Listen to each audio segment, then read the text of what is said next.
What's up, eggs? Did you miss me? It's the end of the month, and therefore, officially time for video number 2. It's been 4 weeks, I've written 4 plays, and I don't regret any of it, kind of. In the next part of the video, I keep looking to my left. It's because my iPad's dying. Sorry. It's worth noting, since the last video, that I have slightly changed up my opinions on some of the earlier works. The things I wrote last month. I might update the sheet later. As of now, it's going to stay the same as it was. But just so you know, my opinion change over time. So take that into account, please. My opinion change over time.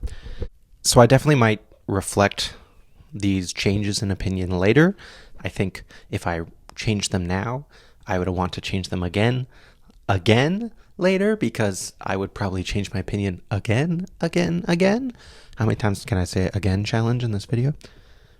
But the thing is, the reason I did that is because, honestly, I've discovered if you give me a short period of time to write and no time to research or prepare, sometimes the things I write just aren't that good. They're just not that great. They just don't have a lot of artistic merit when it comes down to it. Some of these things I think were borderline iffy, sketchy, the way that they portray some issues. There's one in the last month that I'm thinking of that I'm like, every time I look back at it, I'm like, okay, that's just a clear lack of effort and a clear lack of awareness and thinking. So I'm just saying it now because I think it's important to say now. Sometimes, guys, I don't write the best stuff. Sometimes my opinions are bad, and sometimes my writing reflects bad opinions. It's like the bones of something that might be a good thing to say, but because it's so unfleshed out and not thought out, then it just gains these qualities of like somebody who's just talking for the sake of talking, instead of somebody who's actually trying to say something. And I want to be a person who says something. I don't want to be a person who just talks. Since that's what I should be doing, let's just move on and talk about these plays. I've written 4 plays. I remember in the last video saying that I was going to write 5 this month, but I kind of forgot that it's February, and February has shorter month. February has shorter month, so I'm actually going to be just talking about 4. Also, something I've learned this month, my original challenge I set up to myself said that at the end of the week, just like leave things behind if you don't finish them. And this month I actually got to see that, because I actually did unfinish. There's something there that's unfinished. I didn't finish it. And we're going to have to find out where it could have gone. We're not going to learn. We're not going to know, because I didn't write it. I didn't write the whole thing. I ran out of time. My bad. I'm also going to turn off low battery mode on my iPad so that it doesn't keep trying to shut itself off. This also, by the way, everybody, this is my cat Pico. She's a very sweet girl.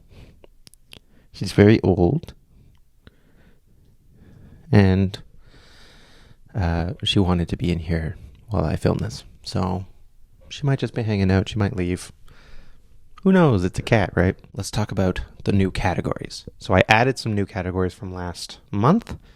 If you remember last month, the categories were number of pages, number of words, themes, time writing, prep and planning, potential, comedy percentage, drama percentage. A friend approved of it and wrote a little review. And then I would state how much I trusted my friend's opinion, and then I gave an overall rating. This month, I've added costumes. So I want to also talk about what I think the costumes would look like. This was a suggestion from my lovely partner, who is a costumer. My favorite line in the show, I thought that I also had favorite characters. So favorite line and favorite character I think are going to be fun. They're going to be highlights, essentially. Who do I like in this show, and what's my favorite thing I wrote? I want to take a side note here and say, I know that I didn't actually give everyone access to these plays back in January when I said I would, I do still plan on doing that, but there are some things that I realize some of this writing is really undercooked, and it's not going to be good for me, and it's not going to be good for other people to read it in the state that it's in. It's one of those things, like the more vague something is, the more interpretations you can pull from it. And maybe the intention behind it that I originally put in here, maybe that intention is good. But the fact that it's so vague means other people can pull bad intention. And I don't really want to put that out in the world. So what I'm going to do, I still have the idea. I'm just going to make a folder and put each of these plays in there as a PDF. I might not put some of these plays in there. I might just stick with the ones I like and stick with the ones that I think are giving a good message. Finally, let's just start talking about these plays. I'm going to keep going in the order, so I am going to call this play number 5. Play number 5 is called A Brief Respite. Frazzled wife Violet gets caught up in a conversation with a shopper at a grocery store and reveals a strained relationship and a desperation for connection. An examination of self-doubt and the urge to justify situations after you've sunk too much energy and time into them. Oof. It's kind of yikes. So let's talk about the categories then. Number of pages, there's 4 pages and a total of 1,218 words. Honestly, I think that's kind of impressive. It's one huge monologue, like I said. It's just one person talking for 4 pages. A comparable word count to even Rat Play, which was 9 pages. Because it's so condensed. It's just straight dialogue, paragraph after paragraph. So I think that's really cool. It's really interesting to me how a play can have so many more pages than another play and yet have less content in total. It's wild. I guess that's all I have to say about that. For themes, I put domestic abuse, self-doubt and analysis, the way that she thinks through things. You can see that's kind of like her go-to method of understanding the world is how she thinks through it, carefully analyzes every word. And you can see how this self-analysis wraps in around on itself. It starts here and it moves over there and then it just keeps going until it gets back where she was originally. And it's kind of sad the way it cycles through like that. Time writing, I put 3 hours. I didn't spend a whole lot of time about this one. I mostly spent my time, I sat down and I wrote the whole thing. I really was just going beat by beat. What would she say next? What would she think next? What would she try to do next? Until it resolved. And once it resolved, I went, okay, that's the end of it. So 3 hours, but honestly, I'm pretty impressed with what I did for those 3 hours. Prep and planning, there's none. I didn't do any research because this isn't about a specific situation. This is more just like a character study of a person who doesn't exist. But as always, research is good. There's nothing wrong with research. If I did more research, some of these plays would be better. If I did less research, some of these plays would be worse. Do you understand what I'm saying? There's no harm that research does. Filling yourself with knowledge is not a bad thing, no matter what. For potential, I put medium to high.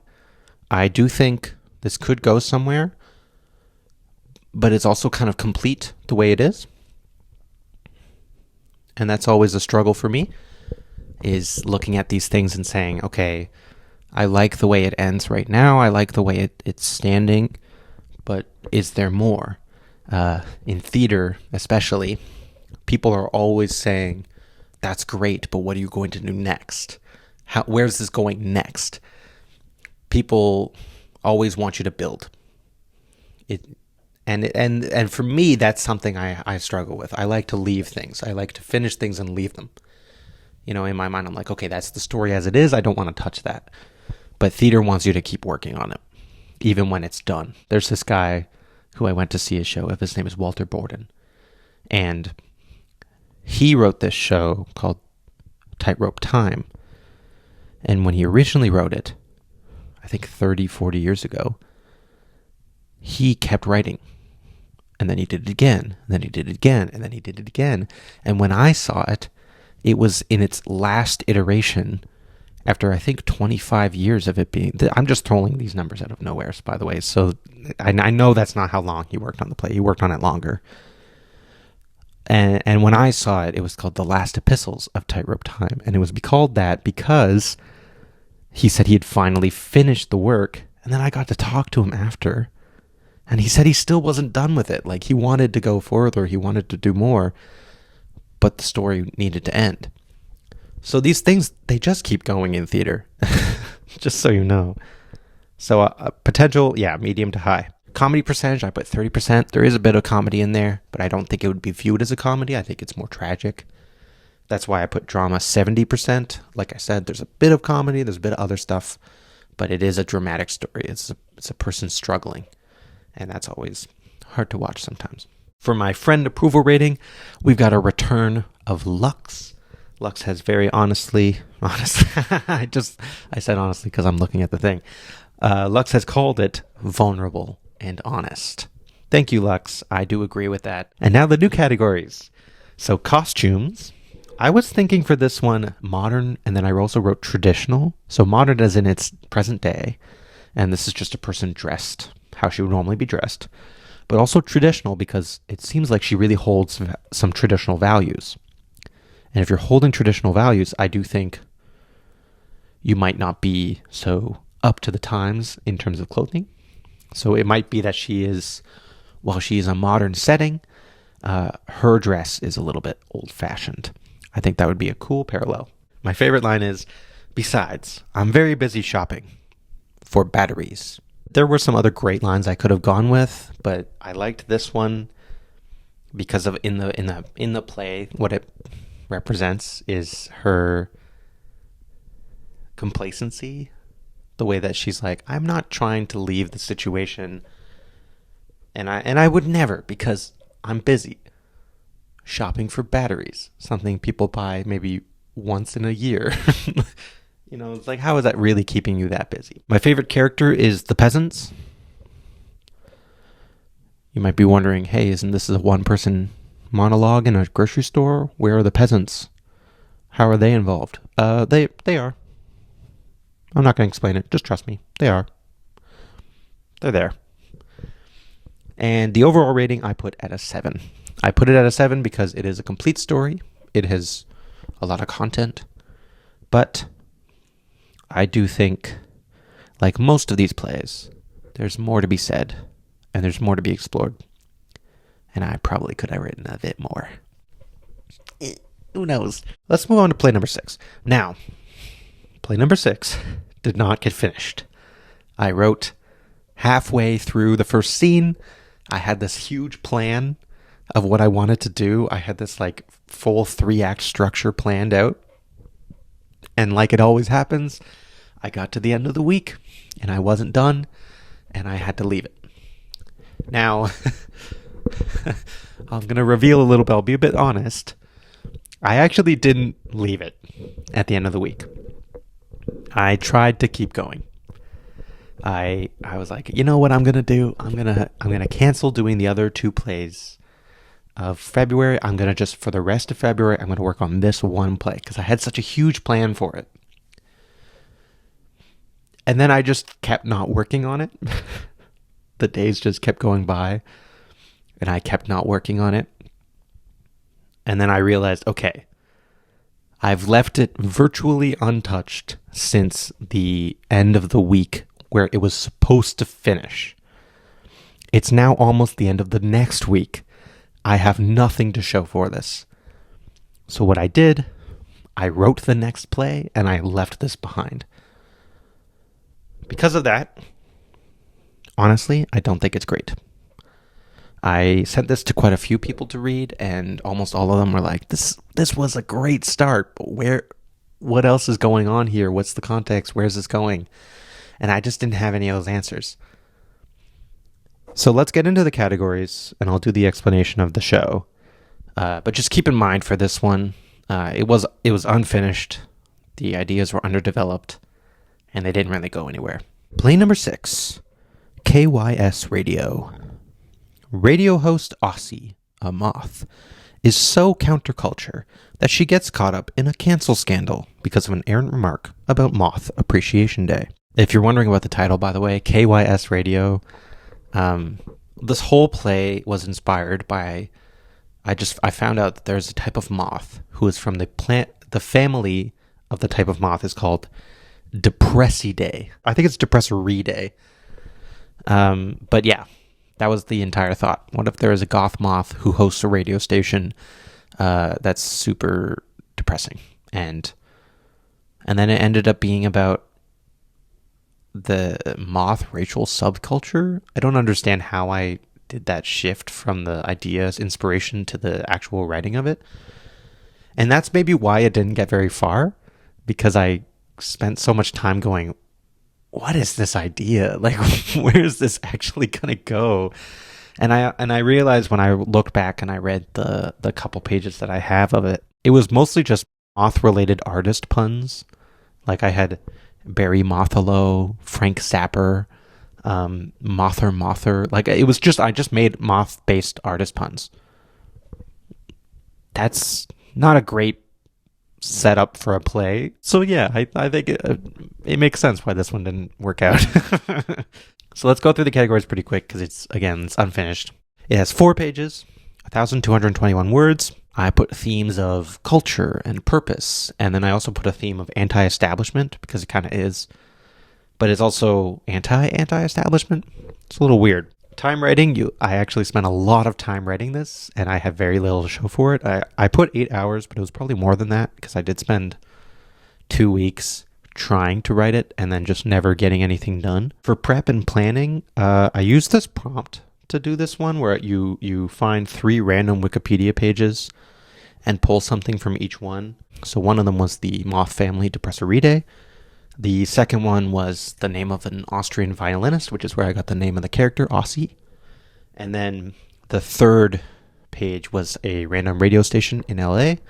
And that helped me go, oh, what if this moth hosted a radio station? When I started writing it, it felt good. It felt like it was going to go really far. And it just kind of didn't. And I'm really ashamed of that. Like, it's actually really sad for me. Because I'm like, there's something so good here, and I could have done something better with this. For potential, I put high, because again, I really did like where it was going. For comedy and drama percentage, I put 50% for both, because it's so unfinished. There's so much more you could do in either direction. So I put comedy and drama 50%, because I think it could be a comedy, it could be a drama, it could be anything. It's barely anything right now. For friend approval rating, I got a good friend of mine, Hal, House of Her. I'm paraphrasing here, but Hal said it uses character dynamics well, but it needs more context, which is pretty much a sum up of everything people said about this one. It needs more context. And I honestly, I think I would fix that if I just wrote more of it. So do I trust my friend's opinion? Yes. That is exactly, yeah. For potential costumes, I put goth chic and cigar lounge, which I understand are 2 very different things. But our main character, Ossie the Moth, is goth chic. Goth chic, I think, is an interesting combo. To be goth, you hold the dark parts of society in your head, and then also chic, be like, but you present yourself well, but you take pride in your fashion. And I think those sort of like countering ideas really would work well in our main character, who's both anti-establishment and runs a radio station that people listen to. So that's why I think goth chic is a good choice. And then I put cigar lounge for everyone else, because I think that's just the general aesthetic of radio stations. Maybe they've got that classic cigar smoker rasp to their voice. You know, they're like, well, I got a lot of things I'm talking about. I don't know why they're New York, but they are. This is a New Yorker cigar lounge. My favorite line, this comes from our main character, Ossie. The real culprit isn't moths, dear listeners, but society. Because I think that's funny. And my favorite character is Bud.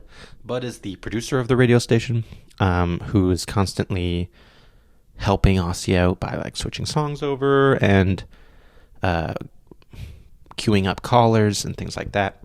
And Bud is a plant.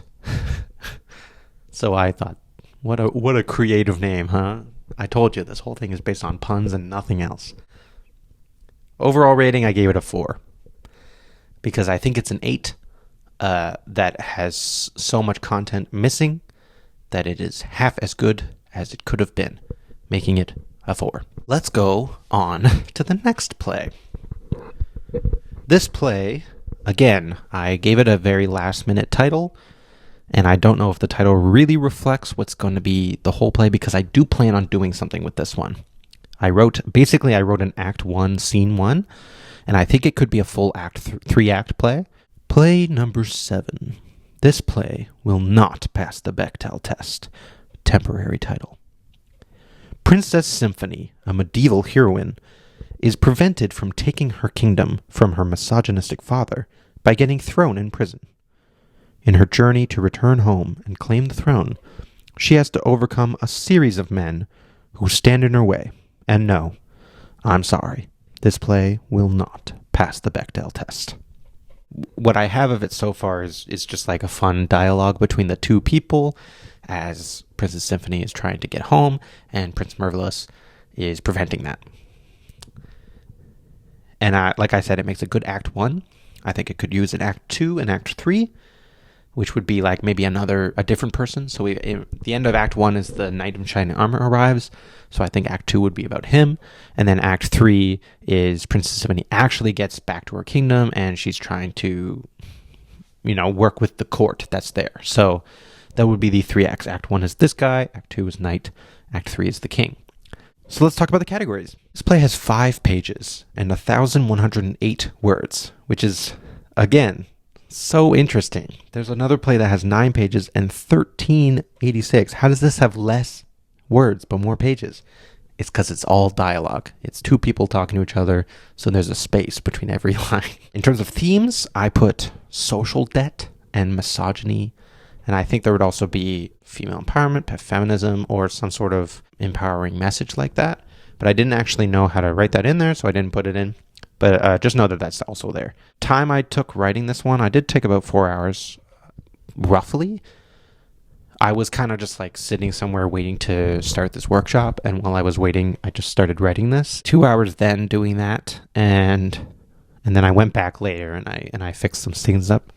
And when I went back later, I think that was another 2 hours. So I'm not entirely sure, but I think that's around how long I spent. For prep and planning, none. I didn't do anything for that. I kind of just started writing because it's in a comedic style that I'm very familiar with, so I didn't really need to think about it too hard. For potential, I put high to very high because, yeah, but it's good play. It's going to keep going. I was trying to do like your boy going to write this play, but I didn't actually say the words right. Your boy gonna get tongue-tied. For comedy percentage, I put 90%, and for drama, I put 35, because there is so much comedy. It's all comedy, this play, but there is a little bit of real issues that come up. I think through the comedy, you can see the drama, but most people will probably say this is a comedy. For our friend approval rating, we have from the lovely Sarah. She says that she enjoyed the wordplay, there was playful banter, and it was quite descriptive. These are all very nice things, and I do trust them. I did paraphrase a little bit, but that's good. It's a comedic play that's all dialogue, and she said she enjoyed the wordplay, and there was playful banter, which is exactly what it was. Excellent. For costuming, I set this in the late medieval period, but the dialogue's a bit anachronistic. I think the costuming we would want to be like pretty true to the Middle Ages like that. Middle Ages. The early modern period, which is a little bit after where this would be taking place. So I think it's like late medieval, early modern, somewhere there. And by early modern, I do mean early modern period, because I know that the full title is early modern period. Late medieval and also early modern. And then for my favorite line, this one's pretty fun. You're very sweet, and it was quite nice that you killed those kangaroos to help me out of that dungeon. That's hilarious. You don't need any context, I don't think. That's so funny. You can disagree with me. And for favorite character, I put Princess Symphony, because I'd be wrong not to. What kind of feminist would I be if I didn't like the woman in the woman-related stories? That's why I always pick the women, even when I don't like them, because I'm a feminist. And then for overall rating, I put 8. Pretty great. There's more to go, but I think it's a really good start. Enough of that. Let's move on to the next play. So this one is based on a painting. I'm going to put it up on the screen. It's called Whistler's Mother, and it is by James McNeill Whistler in 1871.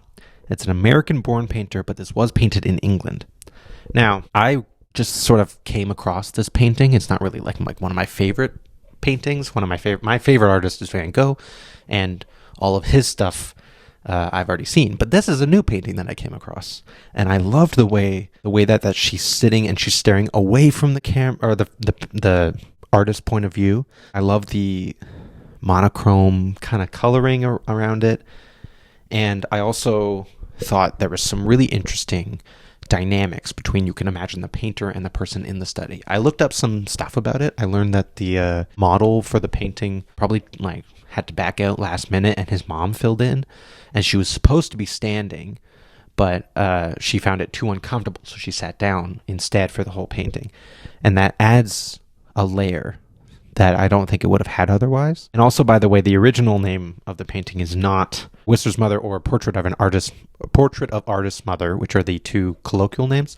The actual name for it is Arrangement in Gray and Black number 1. And at the moment, it's hanging in the Musée d'Orsay in Paris, so that's pretty cool. Play number 8, Whistler's Mother. Based on a painting by James McNeill Whistler, this short play imagines a conversation between James and his mother as the art of painting envelops them. As they talk, an artist attempts to capture their essences. This play talks about what it is like to paint, what it is like to be painted, and the way that we remember art in history. Tro cool. So, Whistler's Mother, the play, is pretty short. It's 2 and a little pages. I wrote 2 and a little because it's got just a little bit of the next page. 438 words, so it's very short too. It's got themes of memory, art, and perception, history. I don't know if history is a theme, but it's there. It is. It is, and it's there. For time, it took me to write. It actually took me 3 hours-ish. And the reason it took that long is because a lot of that time was me studying the painting, thinking about this guy's life and what moment this might have been playing in it. So I was just thinking a lot while I was writing. I did research this.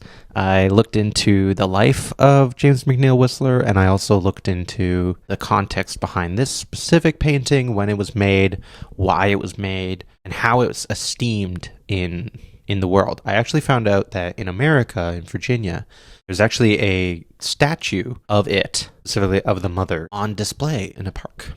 So not only he's a well-known painter in America where he was born, but also he's still celebrated today. I know a little bit about art history, but not too much. So I do think there probably is a lot more historical context for this and historical significance that I'm not totally getting, that I would want to incorporate if I wanted to write more about this play. For potential, I put medium to high. Medium as it stands, but high if I looked more into it. For comedy, it's not a comedic play. I'd say I put 10% with potential, because as you'll see from our friend approval rating, there might be some element of comedy that could show up, but at the moment there's not a whole lot. And for drama, I put 60% because it is a dramatic play, but it's also a bit of a thinker. So it might not immediately read as dramatic. For our friend approval rating, this comes from Hal, once again. Hal put potentially absurdist. It needs more artist.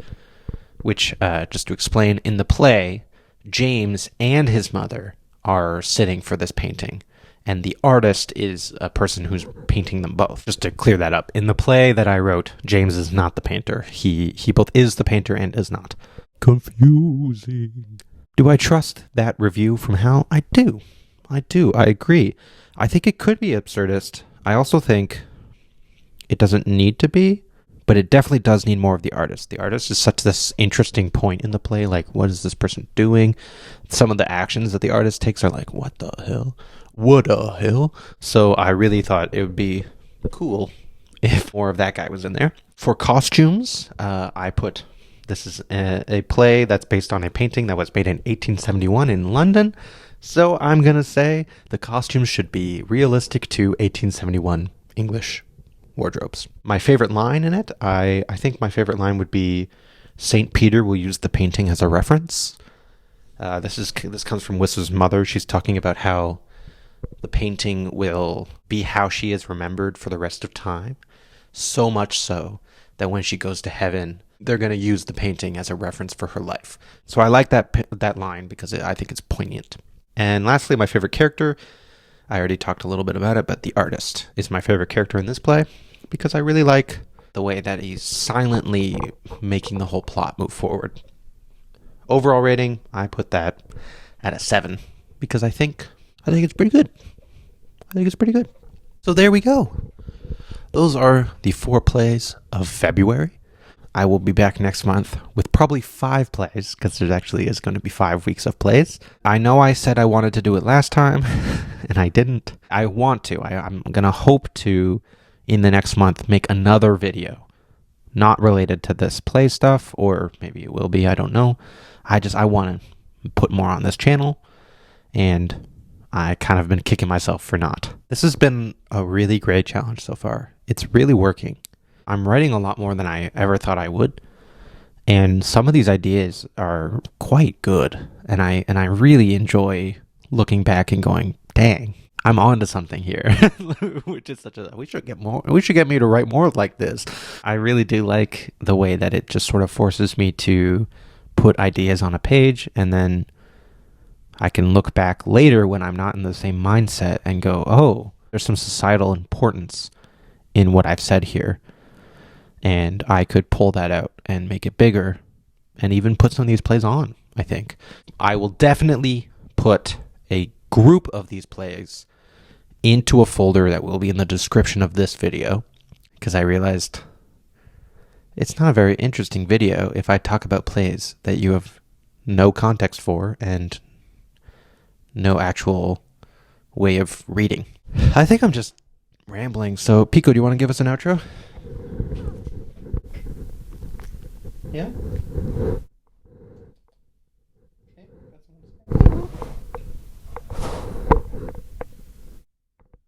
Yeah?